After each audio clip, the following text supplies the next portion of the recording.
This is Gus Summers, and you're watching In-Show Celebrities. This is the time I take every Monday to share with you some of my favorite films and actors. This week, I'm sharing with you one of Hollywood's greatest movie stars, Mr. Rock Hudson. This man was one of the epitomes of suave, handsome, debonair, the tall, dark, and handsome guy that, the ladies swooned for.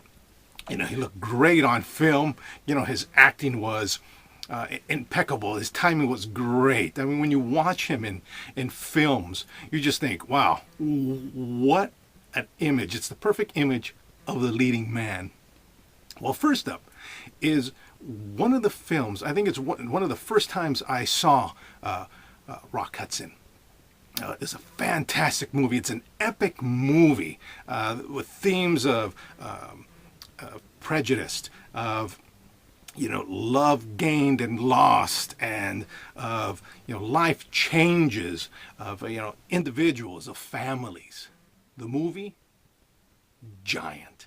Yes, he plays Brick, a cattle rancher who is like three generation of cattle ranchers in Texas, and he ends up marrying a Eastern socialite, and she brings to him a different perspective of life. His co-star and his wife in the film, Miss Elizabeth Taylor. Yes, another great, fantastic icon of Hollywood. She's from the East. She comes to Texas, and she has to deal with his sister, who's headstrong and thinks the family should be a certain way and she should be a certain way, and they're clashing between the sister-in-laws, and also her clashing with Rock Hudson in regards to his treatment of his employees there on the ranch, his racism towards his employees, and then also. There's another young man who you could say she fell in love with, another ranch hand who, by turns of events becomes richer than Rock Hudson's character, Brick. His name is Jet. And what a great name, a Jet. And I thought it fit him perfectly. His co-star. Yes, James Dean. This was a young actor who was taken too soon. And when you see his films, especially in Giant, you think, what a fantastic actor. So I don't want to give too much away for those who haven't seen the film, but he discovers oil. He becomes rich from oil, and Rock Hudson's character wants to stay true to the family and become a cattle baron. But as the movie progresses, they age and they grow older. His what's wonderful about the film is that you see two different aspects of men who have opportunity to change, but either do change or remain the same. The character who stays the same is James Dean's character, and the character who changes obviously is Rock Hudson. And when you watch the film, if you keep in mind the attitudes of the time, and unfortunately those attitudes still reign today. And it's a great film because it's not only applicable for the 1950s, but fast forward you're talking about almost 70 years, and how you can still learn life lessons from that film. But again, great film. Another one of my favorites. He, in the 60s, Rock Hudson, became the character of those romantic, funny movies.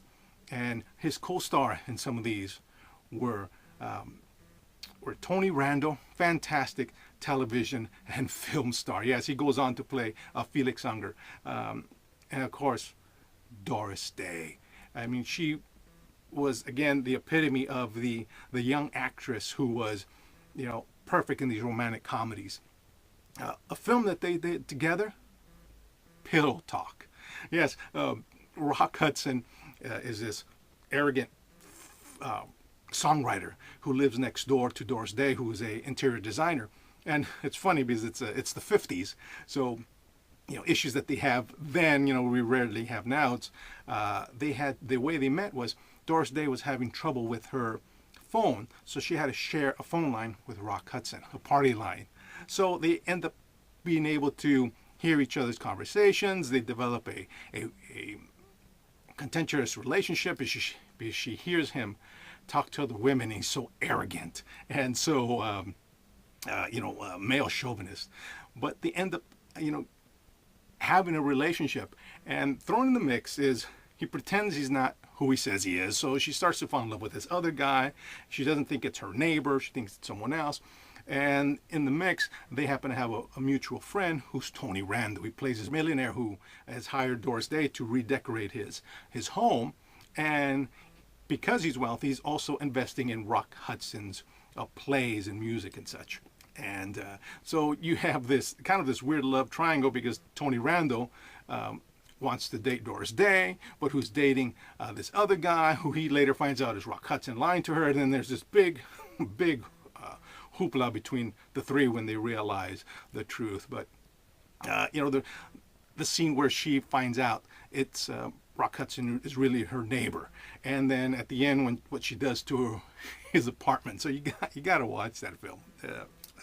It's funny. It's a film of the times, but I know that you'll love it.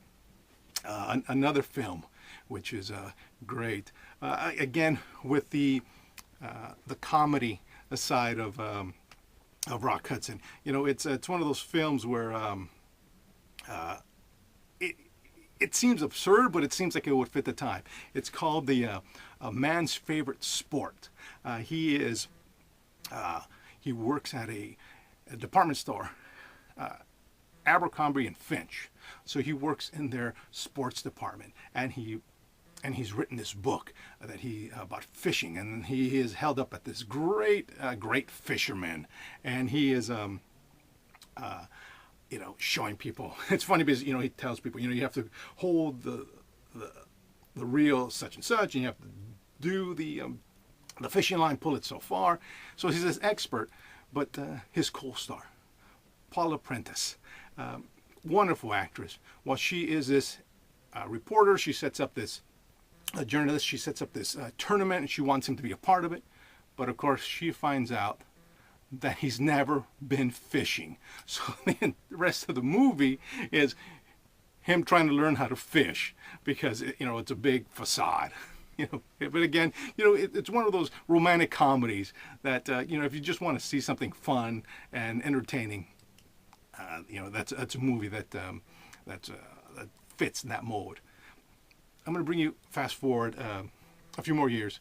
Now, Rock Hudson, what I love about his career is that he's done so many different movies, so many different themes. And, he can really show that he's not just a movie star, but he's an actor, someone who can get into a role.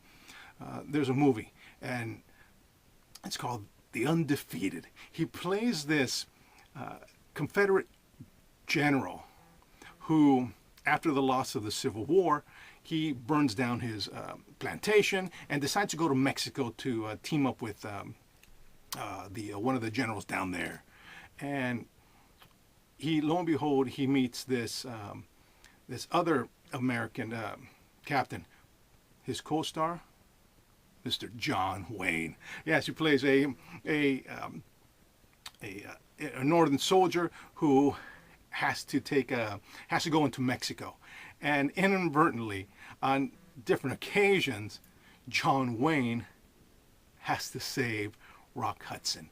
So you have the North and South needing to band together, put their differences aside. But as you watch your movie, there's this great scene. It's the great fight scene. They meet at this party, and of course it's North versus South. Words get exchanged, and basically, boom, they're fighting the Civil War again. It's a fantastic scene. It's a big fight scene. It's epic. You see, everyone hitting each other. It's a great film. But this actor has done such great work, and has been, his career and his film choices is so wide that it's definitely someone you can just sit back and watch his films and just see, wow, he's done so much. Like I said, from Giant to such an epic, dramatic film to, some of the romantic comedies. Pillow Talk, Man's Favorite Sport, and then of course a Western with the iconic Western actor, John Wayne, the Undefeated. I mean, you can see just alone with those films right there, what wide range of films that he, choices that he made. Well, that's all I got for today. Of course, visit us at theinshow.com, where every Monday I'll be sharing someone new, a new film of mine that I enjoy, and a few actors. You'll be able to find the link to this film and everything else. And of course, every Thursday, remember that theinshow.com, our live show, where we bring in guests, where we have, they just talk about their projects and everything that they're doing. That's from 1 to 2. Every Thursday. Of course, visit us at theinshow.com, where you'll be able to see the link at the top there and for the show, and find the link for all the shows that I've been doing for in-show celebrities every Monday. Of course, visit us on all those great social media sites, Flickr, Facebook, Twitter, YouTube, Pinterest, LinkedIn, all those great sites. And of course, as always, ladies and gentlemen, Gus has left the building.